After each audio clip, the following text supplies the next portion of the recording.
Unidad Didáctica 7. Igualdad y no discriminación. Vídeo 2. Lección magistral a cargo de Isabel Caballero Pérez, coordinadora de la Fundación CERMI Mujeres y experta en derechos humanos de mujeres y niñas con discapacidad. Pues muchísimas gracias, Ana. Nada, al contrario, un placer estar aquí una tarde más. También quiero darle las gracias a todas las compañeras que están ahí al otro lado. Y bueno, como venimos haciendo ya desde hace varios meses, ¿no?, en estas aulas, la idea es poder abordar con todas vosotras asuntos claves que están relacionados con los derechos humanos de las mujeres y niñas con discapacidad. Esos derechos humanos, ¿no?, que muchas veces, y lo hemos hablado en numerosas ocasiones, pues se conciben casi como entelequias, ¿no?, como abstracciones que nos pareciera que no tienen aplicabilidad real en nuestro día a día, ¿no?, y que no podemos utilizar en nuestras cuestiones prácticas, aunque creo que ya a estas alturas, ¿no?, esta percepción seguro que ha ido variando de manera importante. Como comentaba Ana, el tema que vamos a abordar en la tarde de hoy es la igualdad y la no discriminación, ¿no? A pesar de que se trata de un análisis complejo, o sea, es una cuestión bastante compleja y no siempre pacífica, yo voy a tratar de utilizar un lenguaje sencillo, un lenguaje directo, y posteriormente pues podremos mantener un debate sobre la cuestión, ¿no? Para abordar este tema voy a aludir a la forma en la que se ha concebido la igualdad, ¿no?, como un principio informador de las leyes, pero también como un derecho. Y para ello es cierto que me voy a remitir a las observaciones que ha señalado Ana, la número 3 y la número 6 del Comité sobre los Derechos de las Personas con Discapacidad, pero me parecía también importante contextualizar estos propios tratados internacionales de derechos humanos como receptores de toda una tradición, de toda una historia, de cómo se han ido también cristalizando y construyendo estos grandes conceptos, ¿no?, grandes ideas que informan los ordenamientos jurídicos democráticos, ¿no? Así, por ejemplo, voy a hacer una muy breve mención a este principio y derecho de igualdad, ¿no?, en la historia del constitucionalismo, en nuestra Constitución, pero también específicamente en los tratados de Naciones Unidas. De tal manera que, bueno, sin mayor dilación, me voy a adentrar ya en el meollo de la cuestión y me voy a ir muy atrás. Esto va a ser una introducción muy breve, pero creo que puede ser útil para contextualizar el tema. Por un lado, fijaos, ya en la antigua Grecia había un concepto que era el término isonomía, que venía a significar lo que hoy conocemos como igualdad ante la ley. Y que esta isonomía fue clave en la aparición de lo que sería la futura democracia ateniense, que siempre la tenemos ahí como modelo de las democracias actuales, y que básicamente representaba la igualdad de derechos civiles y de derechos políticos entre los ciudadanos. Pero ojo, esta democracia, ¿no?, que era además una democracia directa, no una democracia representativa, con representantes, con delegación, ¿no?, como en la actual, pues nos encontramos con que participaban solamente los hombres adultos, ciudadanos y libres, porque también estamos hablando de una sociedad donde había esclavitud, ¿no?, y además mayores de 20 años. Con el paso del tiempo, en el cristianismo, por ejemplo, la idea de igualdad se definió a través del principio de que todos los seres humanos eran iguales porque eran hijos de Dios. Por lo tanto, estábamos hablando de una concepción de la igualdad teológica, religiosa, no de carácter material. Porque hay que tener muy presente que el pensamiento cristiano, el antiguo, el pensamiento cristiano medieval, no contaba con una idea concreta, específica de lo que era la igualdad, pero sí cierto reconocimiento ético de la idea de justicia, ¿no? Fue precisamente con la modernidad, ¿no?, y con todos los procesos revolucionarios que la idea de igualdad ya se deja de considerar que tenga un fundamento natural o metafísico, es decir, que sea un concepto de carácter cuasi religioso, ¿no?, y que realmente es casi como un producto de la historia, ¿no?, y que se expresa a través de las palabras de la ley, a través del discurso de los derechos. Un ejemplo de todo esto fueron las declaraciones de derechos, que seguro que os suena, ¿no?, la Declaración sobre los Derechos del Hombre y del Ciudadano del año 1789, esos famosos lemas, ¿no?, de libertad, igualdad y fraternidad, o también las declaraciones norteamericanas de derechos, como por ejemplo la Declaración de Virginia de 1776, ahí la expresión más reiterada era de que todos los hombres nacen libres e iguales en derechos. Es una época en la que cristaliza esa idea de que existe una igualdad objetiva, una igualdad que parece que es única y que es neutra para todas las personas, ¿no? Y que os podéis imaginar que la práctica realmente va a dejar a muchísima gente en la periferia, ¿no? Va a dejar a mucha gente al margen. Pensad, por ejemplo, que la propia Declaración sobre los Derechos del Hombre y del Ciudadano de 1789, ya en esa época tuvo su contraparte con la Declaración de Derechos de la Mujer y de la Ciudadana, porque las mujeres no estaban incluidas. Esto es simplemente un apunte, ¿no? Y que nos sirve pues, para reivindicar alguna figura en la historia como Lynn Bush, por ejemplo. Esto hace que la igualdad se desdoble en lo que se ha dado en llamar igualdad formal, por un lado, ¿no? Que está muy centrada en el principio de la igualdad ante la ley, y luego otro tipo de igualdad, que es la igualdad material. Y esta igualdad material está ligada a luchas sociales, es decir, luchas sociales por la igualdad sustantiva y por los derechos sociales, y que es una lucha que eclosiona particularmente en la segunda mitad del siglo XX.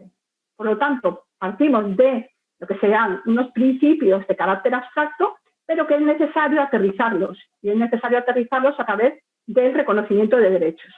Y eso lo hacemos, pues, recientemente, podemos decir, ¿no?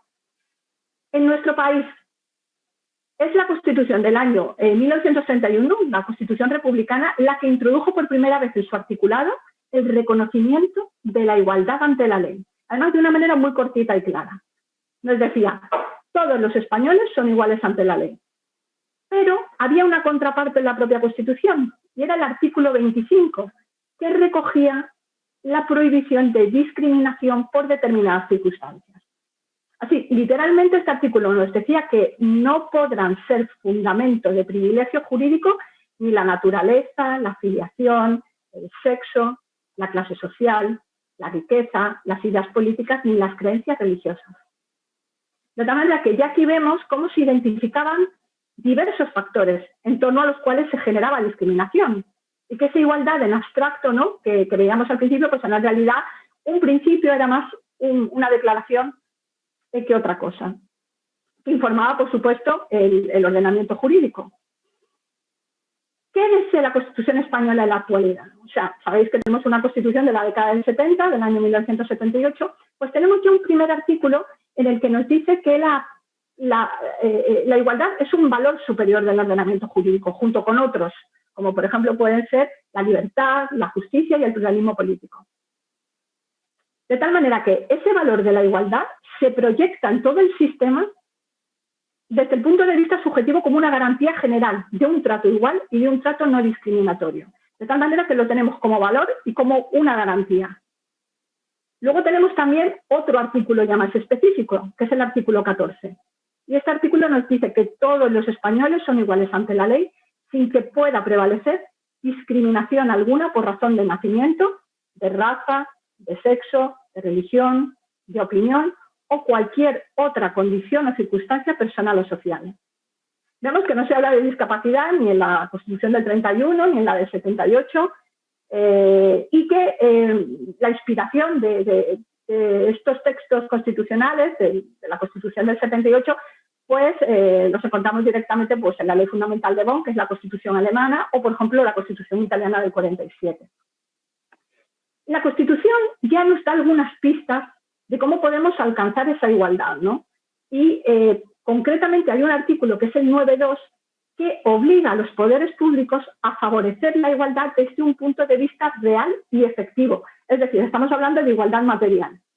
De tal manera que dice que corresponde a los poderes públicos promover condiciones para que la libertad y la igualdad del individuo y de los grupos sean reales y efectivas, removiendo aquellos obstáculos que impiden que esto sea así, ¿no? Y que, bueno, pues toda la ciudadanía pueda participar en la vida política, económica, cultural y social. Y en último momento, en la Constitución, nos dice, bueno, todo este tema de la igualdad, ojo, es una competencia que está reservada al Estado.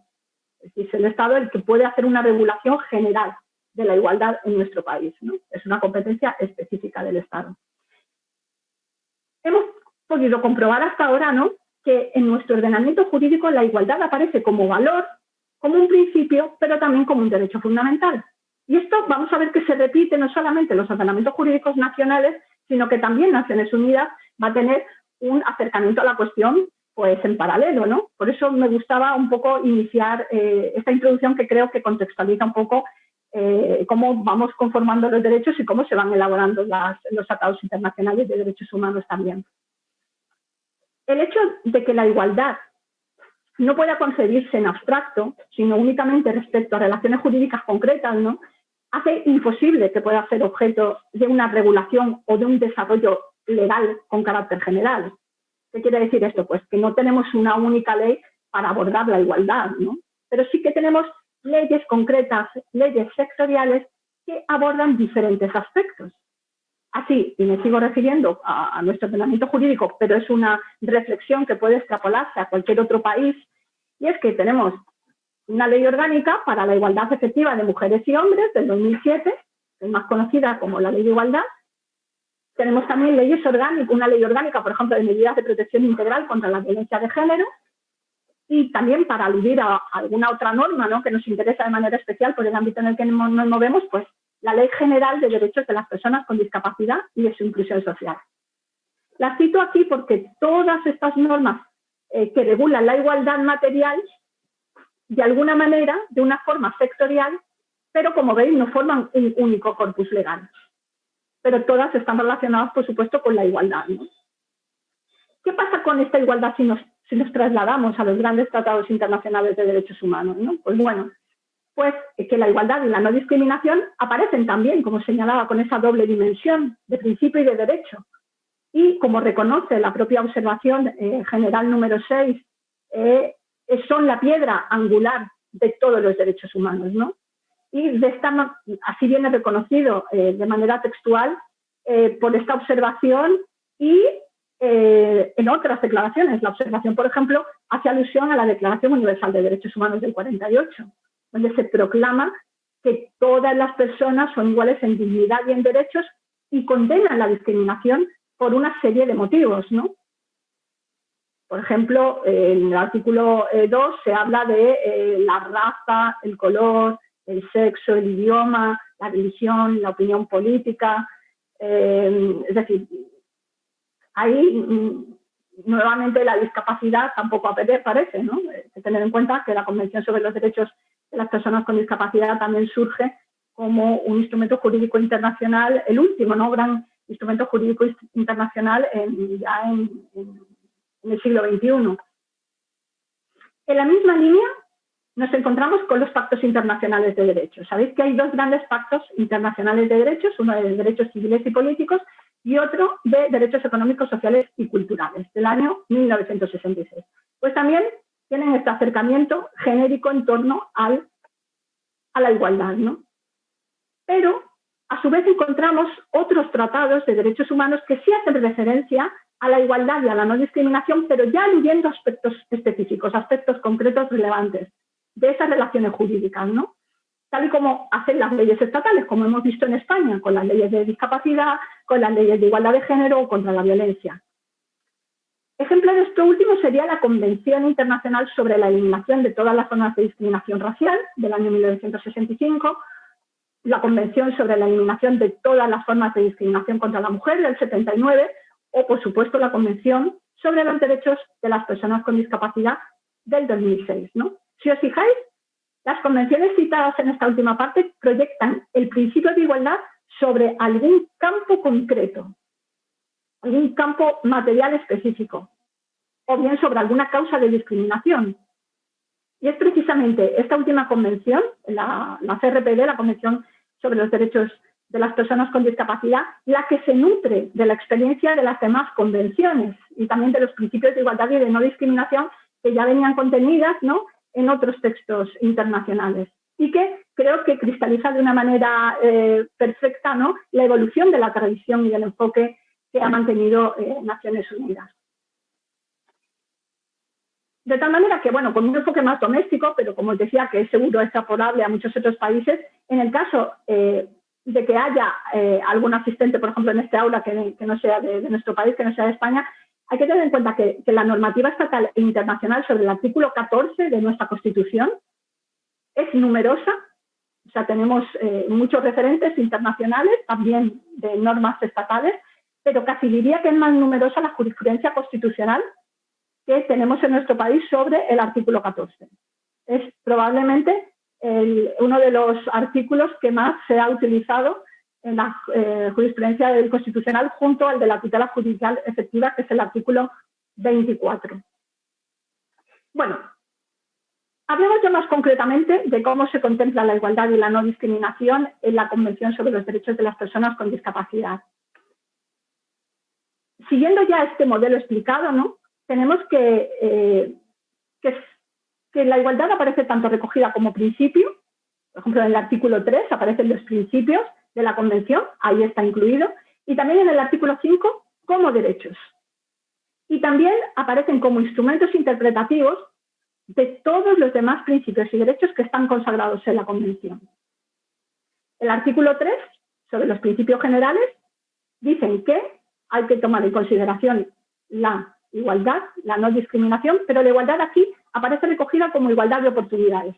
Que también voy a dar alguna pequeña pista, ¿no?, sobre por qué se habla de igualdad de oportunidades y no de igualdad a secas, ¿no? Y también se habla de igualdad entre hombres y mujeres. Por su parte, como ya señalaba, tenemos el artículo 5 que prohíbe la discriminación, dice de iure y de facto, es decir, de hecho y de derecho, y es precisamente este artículo el que vamos a entrar a desgranar, ¿no?, con más detenimiento a partir de la observación general número 6 y conectarla con los derechos de las mujeres. Si os parece, voy a leer muy rápidamente el artículo 5 y voy a dar algunos puntos que son claves en este tema. Por un lado tenemos que nos dice el artículo 5 que los Estados partes reconocen que todas las personas son iguales ante la ley y en virtud de ella. Ojo, es muy interesante esto de en virtud de ella. Y que tienen derecho a igual protección legal y a beneficiarse de la ley en igual medida sin discriminación alguna. En el punto 2 dice que los Estados partes prohibirán toda discriminación por motivos de discapacidad y garantizarán a todas las personas con discapacidad protección legal igual y efectiva contra la discriminación por cualquier motivo. El punto 3 nos dice que a fin de promover la igualdad y eliminar la discriminación, los Estados partes adoptarán todas las medidas pertinentes para asegurar la realización de ajustes razonables. Esto es también algo novedoso. Y no se considerarán discriminatorias en virtud de la presente convención las medidas específicas que sean necesarias para acelerar o lograr la igualdad de hecho de las personas con discapacidad. He venido hablando de igualdad formal, igualdad ante la ley y de igualdad material o sustantiva, ¿no?, que está más relacionada con este proceso de emancipación o de lucha social. La observación número 6 habla además de la igualdad inclusiva, es decir, de esa igualdad en virtud de la ley, que lo he señalado anteriormente. En el párrafo primero se habla de la igualdad en virtud de la ley. En esta observación se explica que se está refiriendo a una forma de igualdad que es una igualdad inclusiva, que esto no forma parte de los análisis anteriores, ¿no?, cuando se ha abordado el tema de igualdad. Esto supone el reconocimiento de que no deben existir leyes que permitan denegar, restringir o limitar específicamente los derechos de las personas con discapacidad. Y que además es necesario que se incorporen consideraciones relativas a la discapacidad en todas las leyes y en todas las políticas. Por lo tanto, estamos ante una doble dimensión donde la discapacidad es un enfoque transversal y también implica la prohibición de que ésta se alegue para elaborar normas que deniegan o limiten derechos. Esta igualdad inclusiva, por lo tanto, es un nuevo modelo de igualdad que se desarrolla a lo largo de toda la Convención y es una aportación única de esta Convención. Abarca, por un lado, un modelo de igualdad sustantiva, porque no nos estamos centrando en una dimensión concreta, en una dimensión genérica, o sea, no estamos hablando de igualdad centrados única y exclusivamente en la discapacidad, pero que aún así incluye otras muchas dimensiones, como por ejemplo una dimensión redistributiva en relación a las desventajas socioeconómicas de las personas con discapacidad, habla de la necesidad de combatir el estigma, los estereotipos, los prejuicios, habla de interseccionalidad, que también voy a dar un brevísimo apunte sobre esto, habla de la necesidad de introducir una dimensión participativa que permita reafirmar el carácter social de las personas como miembros de grupos sociales y su reconocimiento como parte de la humanidad, ¿no?, mediante la inclusión, y también habla de la dimensión de ajustes razonables. Todo esto son dimensiones de la igualdad inclusiva que son muy importantes a tomar en consideración porque realmente es casi como una reconceptualización de la igualdad desde el enfoque de la discapacidad. También es interesante que analicemos las definiciones de discriminación que contiene la propia convención.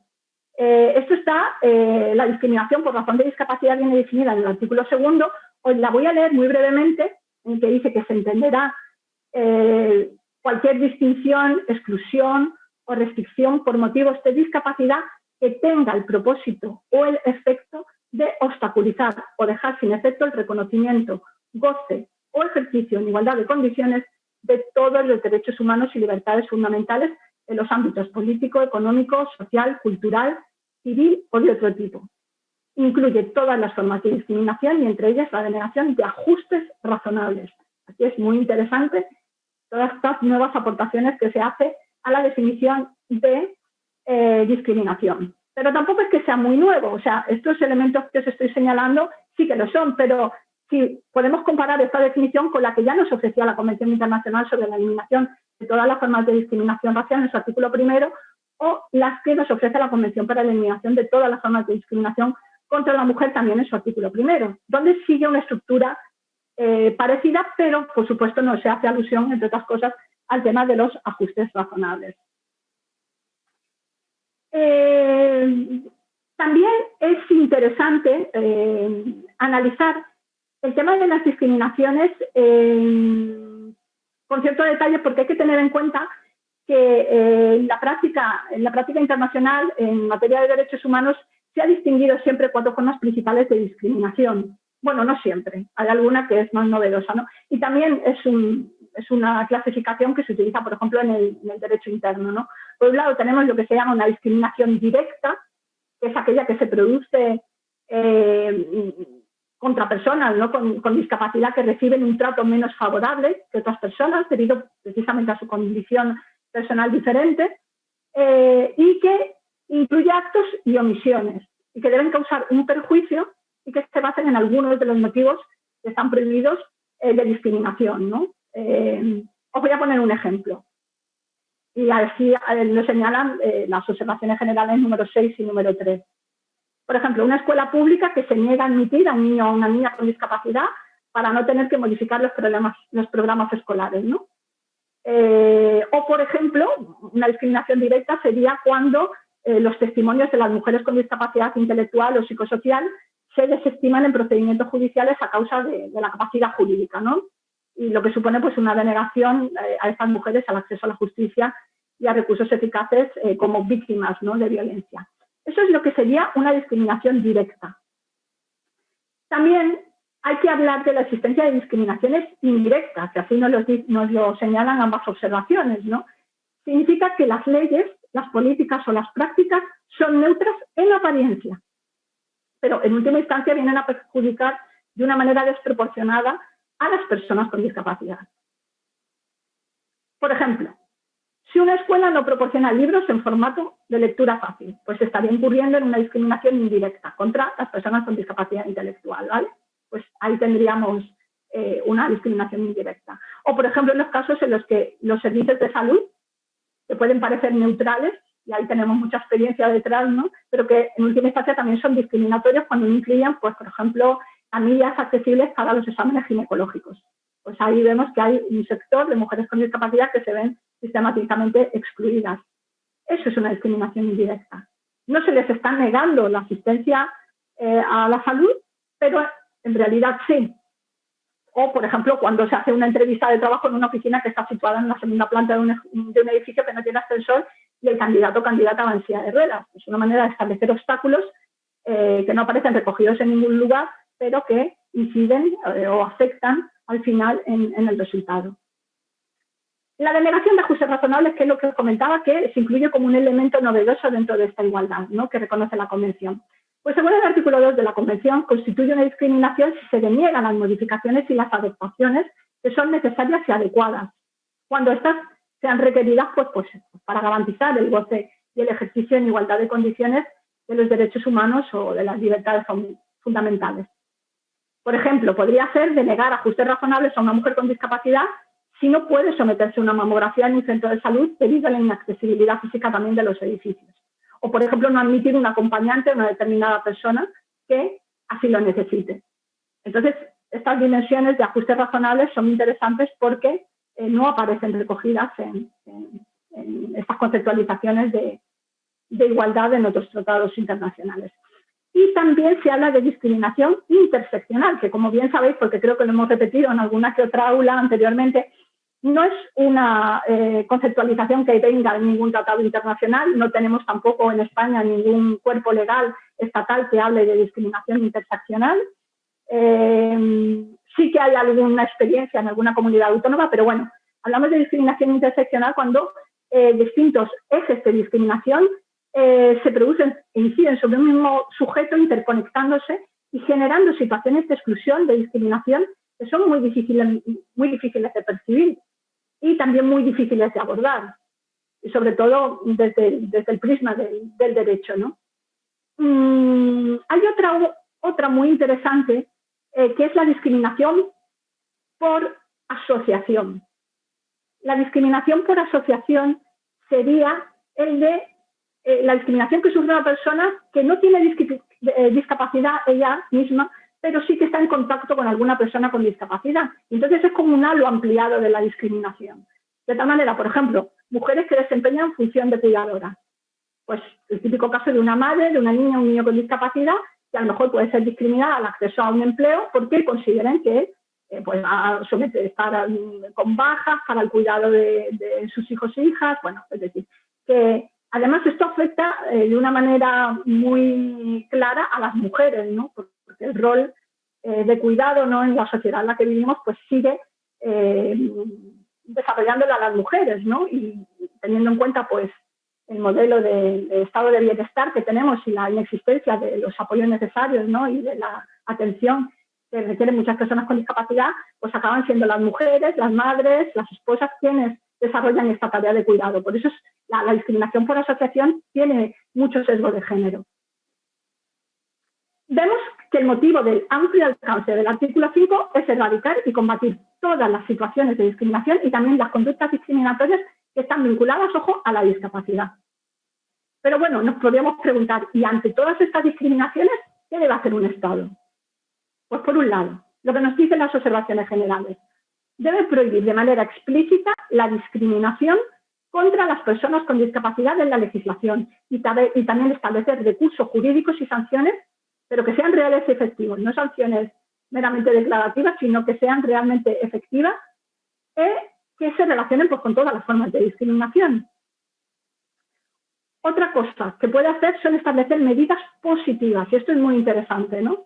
Porque el propio artículo 5, recordad que lo he leído antes, ya decía que no se pueden considerar discriminatorias las medidas específicas que sean necesarias para acelerar o lograr la igualdad de hecho de las personas con discapacidad. El hecho de que haya una política positiva o medidas específicas de acción positiva en favor de determinados grupos no pueden ser nunca consideradas como discriminatorias. Y esto que parece casi una verdad de perogrullo, sin embargo, y en nuestro país lo hemos vivido, ¿no? Como se han impugnado normas por considerar que eran contrarias a la Constitución, al artículo 14, precisamente por considerarlas discriminatorias, pues no tienen cabida, ¿no? Ni en nuestro propio ordenamiento jurídico, ni tampoco en relación con los tratados internacionales de derechos humanos que han sido ratificados por España. Y así nos lo dice no solamente la CRPD, sino que nos lo dice la CEDAW, la Convención sobre la Eliminación de todas las formas de discriminación contra la mujer, en su artículo 4, por ejemplo, o también nos lo dice la Convención Internacional sobre la Eliminación de todas las formas de discriminación racial, que están contenidas en su artículo 1 en el párrafo 4. Es decir, las políticas que sirven para promocionar esta situación a los colectivos que se encuentran en situación de exclusión o para conseguir que lleguen a la meta, ¿no?, de alguna manera, o que estén en el camino, no pueden considerarse de modo alguno discriminatorias. Voy casi acabando, porque creo que estamos un poco ajustados, ¿no? Pero bueno, lo que sí es importante es que todas estas medidas específicas que se adopten no deben nunca perpetuar ni el aislamiento, ni la segregación, ni tampoco los estereotipos, que no estigmaticen a las personas a las que van destinadas, ¿no? Por lo tanto, es importante que todos los estados, ¿no?, celebren consultas estrechas con las organizaciones de personas con discapacidad, en el caso que nos ocupa, pero en general con aquellas organizaciones representativas de los distintos sectores concernidos, ¿no? Con la idea de colaborar activamente y trabajar de manera coordinada, ¿no?, a la hora de adoptar estas medidas específicas. Es, por lo tanto, necesario también identificar aquellos subgrupos de personas con discapacidad que experimentan mayor discriminación o discriminación múltiple o interseccional, ¿no? Que ahí estarían precisamente las mujeres con discapacidad, entre otros subgrupos, ¿no? Pero precisamente es algo que interesa al grupo de mujeres y niñas con discapacidad, porque se pueden requerir unas medidas específicas para acelerar, ¿no?, esa igualdad inclusiva. Por lo tanto, los Estados partes tienen obligación, no solamente es que pueden, sino que tienen la obligación de tomar esas medidas, aun cuando puedan ser sometidas a críticas, como señalaba, por considerar que contravienen, ¿no?, ese principio de igualdad abstracto, genérico, pretendidamente neutral, que realmente no existe, ¿no?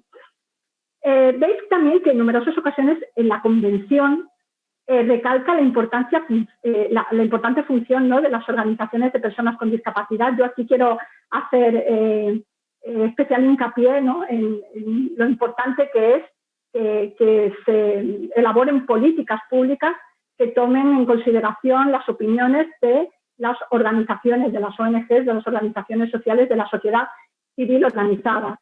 La propia observación número 6 nos dice que los Estados partes deben asegurarse realizar consultas estrechas y conseguir la participación activa de esas organizaciones que representan la enorme diversidad. Y cuando habla de diversidad, fijaos, que nos habla de, por ejemplo, niños, niñas, personas con autismo, hace referencia a personas con una alteración genética o neurológica, habla de personas con enfermedad rara o crónica, personas con albinismo, personas lesbianas, gays, bisexuales, transgénero, intersexuales, hace alusión a los pueblos originarios, a las comunidades rurales, a personas de mayor edad, por supuesto a mujeres y a víctimas de conflictos armados. Es decir, lo que hace es una visión, tener esas gafas, ¿no?, poliédricas, interseccionales, en los que considera que es cierto que estamos en un tratado que toma en consideración un determinado eje de discriminación, que es la discapacidad,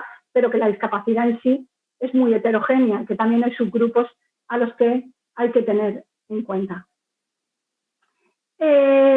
Otra cuestión muy interesante es abordar el tema de la toma de conciencia, ¿no?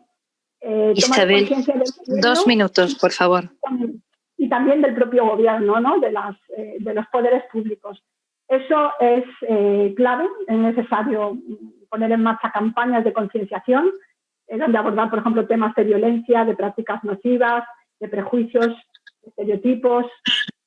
También es necesario, por ejemplo, fomentar que los medios de comunicación difundan una imagen de las personas con discapacidad que sea realmente compatible, ¿no?, con el propósito de la Convención y que esté atravesado por esa idea de igualdad y evitar, pues, que sigan habiendo, y para cerrar, pues, legislaciones y que nos van a sonar a todas, ¿no?, donde haya restricciones, por ejemplo, el derecho contra el matrimonio, contraviniendo, pues, eso, los derechos familiares y de patria potestad de las personas, que sigan existiendo políticas que acepten el internamiento de niñas y niños en instituciones, el hecho de que no se ofrezcan al alumnado con discapacidad, ¿no?, pues el acceso igualitario a escuelas generales de educación inclusiva, la denegación discriminatoria a servicios de salud, por ejemplo, en el caso de las mujeres con discapacidad, la invisibilidad total de las mujeres con discapacidad en todas las políticas, ¿no?, de erradicación y abordaje de situaciones de violencia de género.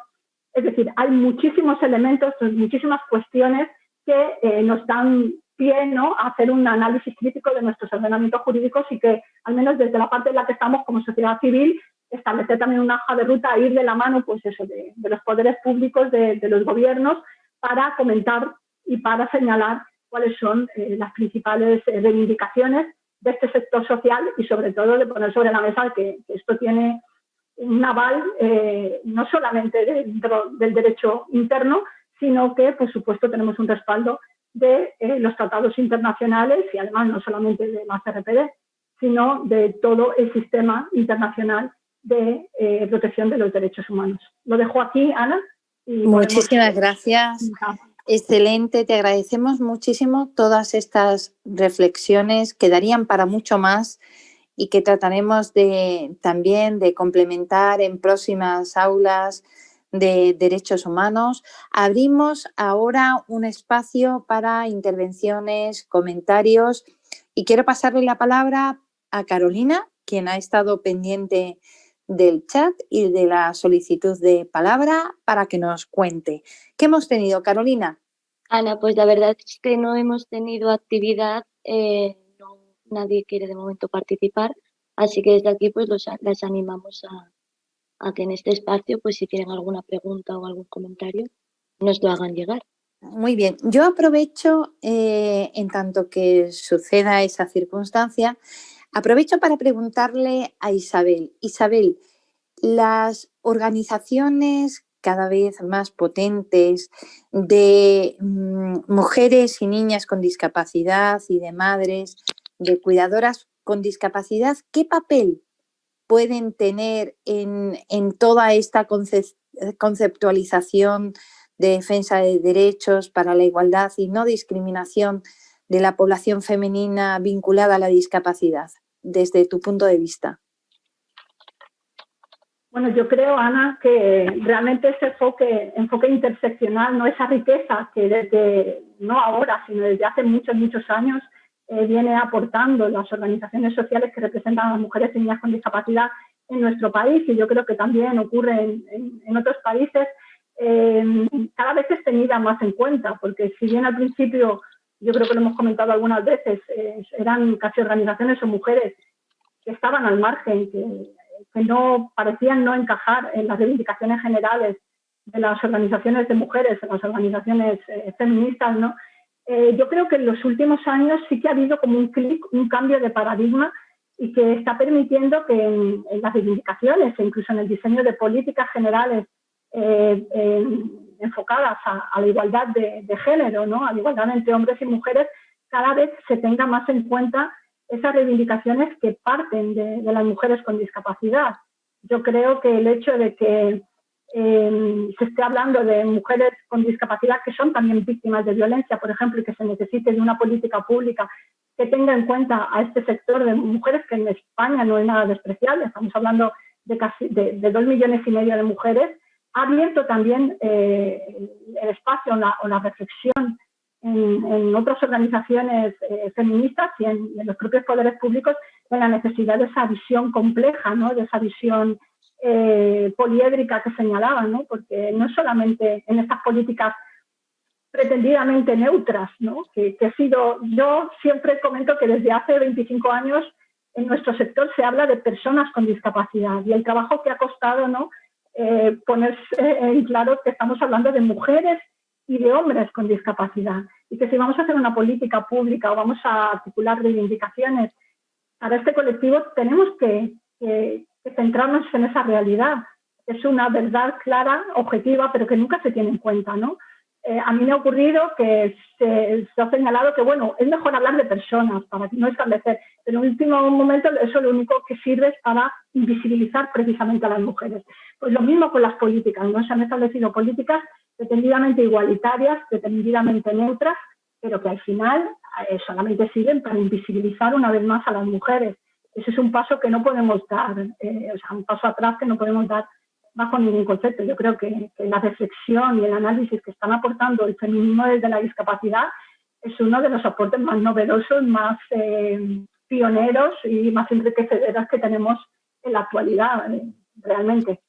¿Podrías ponernos algún ejemplo de alguna norma, alguna legislación que, sin ser aparentemente discriminatoria, porque no mencione específicamente a mujeres y a niñas con discapacidad, finalmente termine siéndolo para ellas?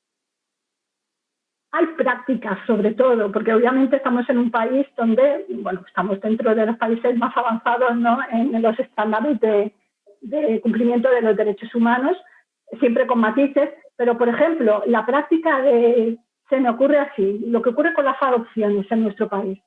Las adopciones hay todo un sistema de valoración de la idoneidad de padres y madres.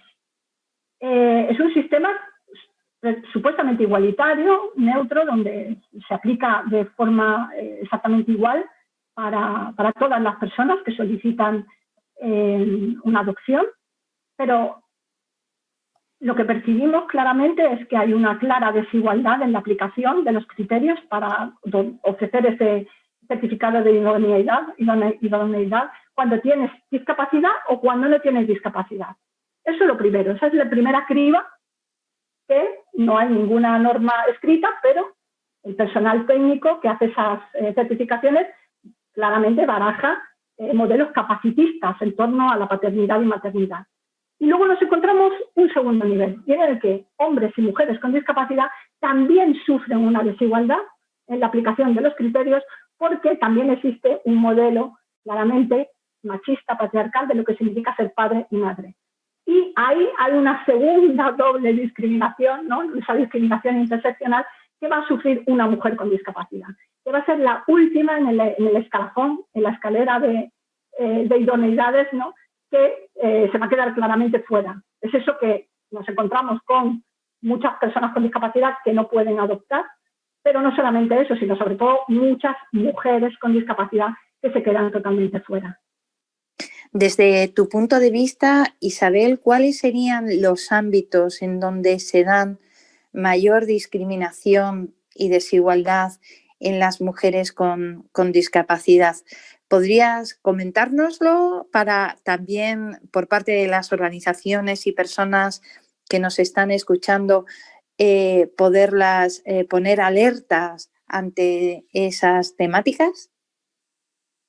Bueno, yo creo que una de ellas ya he citado, el tema de derechos sexuales y reproductivos, el tema de la maternidad, esa conceptualización tan patriarcal que hay en torno a ese modelo y ese ideal, ¿no?, materno que intersecta el capacitismo con el patriarcado directamente. Yo creo que ahí, de hecho, desde la Fundación estamos trabajando, ¿no?, en esta línea. Otra, sin duda alguna, es el tema de la violencia de género. Recuerdo que hace unos años, cuando se celebraba cualquier congreso o cualquier jornada en el que se intentaba introducir alguna cuestión relacionada con mujeres con discapacidad, nos daban un toque de atención y nos decían, no, realmente vosotras no tenéis que estar aquí, vosotras sois víctimas o potenciales víctimas de otras formas de violencia, como por ejemplo la violencia doméstica o intrafamiliar. Y ahí nos daban toda una disertación, ¿no?, pedagógica de las diferencias entre las formas de violencia, que en última instancia lo que ponía de manifiesto es que no se percibía a las mujeres con discapacidad primero como mujeres. Es quizás la exclusión máxima que pueda darse en los seres humanos, es cuando llega en tu propia dimensión de humanidad. No eres primero persona, tampoco tienes género, no eres una mujer. Y, por supuesto, tampoco te conciben como una potencial víctima de violencia específica, no contra las mujeres. Por eso también es tan importante el trabajo, ¿no?, realizar ese trabajo de visibilizar y de establecer políticas públicas desde ese enfoque interseccional. Porque la realidad es que en nuestro país, y bien sabes, mucho más del 10% de las mujeres asesinadas por sus parejas o exparejas son mujeres con discapacidad. Y quizás también el acceso a la justicia, por ejemplo, como una forma de violencia o de discriminación institucional, no sistémica, del modelo, no a través de las incapacitaciones, las esterilizaciones que en España las hemos conseguido erradicar. Es decir, hay muchos puntos en la agenda realmente. Muy bien, tomamos nota de esas temáticas en materia de derechos sexuales y reproductivos, sobre todo, incluyendo la salud, de la violencia contra la mujer, del acceso a la justicia y de otras cuestiones que se han ido también comentando. Le paso la palabra ahora a Carolina para saber si hemos tenido alguna solicitud de intervención en este tiempo. Carolina, te escuchamos. Ha habido una pregunta, Ana, y es que si, Isabel, consideras que esta identificación de derechos humanos, así como el Manifiesto de Mujeres con Discapacidad de Europa del Foro Europeo de la Discapacidad y la Conferencia de la Mujer de Beijing han dado sus frutos actualmente? Y también, por otro lado, si crees que cumplen con esta idea de igualdad interseccional y que combaten las definiciones de discriminación que has comentado. A ver, yo creo que Beijing se ha tenido claramente su impacto, ¿no? Y además casi lo podría señalar de una manera muy clara en el ámbito de las mujeres con discapacidad, ¿no? Desde la década de los 90 hasta ahora es cuando se ha producido, sobre todo en los 90, la eclosión de las organizaciones de mujeres con discapacidad que empiezan a reivindicar esa visión, esas reivindicaciones propias que no encontraban hueco ni en las reivindicaciones de las organizaciones de personas con discapacidad ni en las organizaciones generales de mujeres. Yo creo que Beijing y su plan de acción sí que han sido una hoja de ruta, todo ese concepto del mainstreaming de género, ¿no? de que ha conseguido traer todo ese enfoque integrado de género también a las políticas de discapacidad y por decirlo así, las aplicaciones también interseccionan ese mainstreaming también desde la discapacidad de las políticas, me refiero, ¿no? Ese viaje de ida y de vuelta que se ha realizado durante estos años, sin duda, pues eso hay que tomarlo en consideración, ¿no? En relación al manifiesto, el primer manifiesto yo creo que fue un ejercicio interesante, ¿no? Del Foro Europeo de la Discapacidad para reivindicarse como grupo, ¿no? Para darse visibilidad, pero sin duda alguna el que tiene pues mayor eficacia, ¿no? Que articula de una manera pues con ese enfoque interseccional, es sin duda el segundo manifiesto del EDF, donde ya se sigue pues un poco el modelo de la convención y donde se tiene interiorizado esa visión interseccional. De todas maneras, como experiencia, sí que quizás como un aviso es que el progreso en los derechos no es una línea siempre en ascenso, ¿no? Esa evolución de conquista de derechos fácilmente se vuelve atrás, es decir, podemos retroceder, hay que estar muy vigilantes, hay que tener mucho cuidado porque lo que se conquista no quiere decir que se conquiste para siempre. Yo creo que durante muchos años en nuestro país, por ejemplo, no invertir en políticas de igualdad o en políticas contra la violencia de género, pues nos ha pasado factura, ¿no? A pesar de haber tenido un desarrollo, de haber experimentado un avance en la materia, sin embargo, también hemos dado pasos agigantados hacia atrás. Entonces, yo siempre animo a que hay que permanecer vigilantes. El progreso en la consolidación de derechos no siempre sigue una línea ascendente, sino que podemos retroceder con cierta facilidad. Bueno, pues muchísimas gracias. Con esta respuesta a esta última cuestión, dejamos cerrada ya la primera parte de este aula de derechos humanos.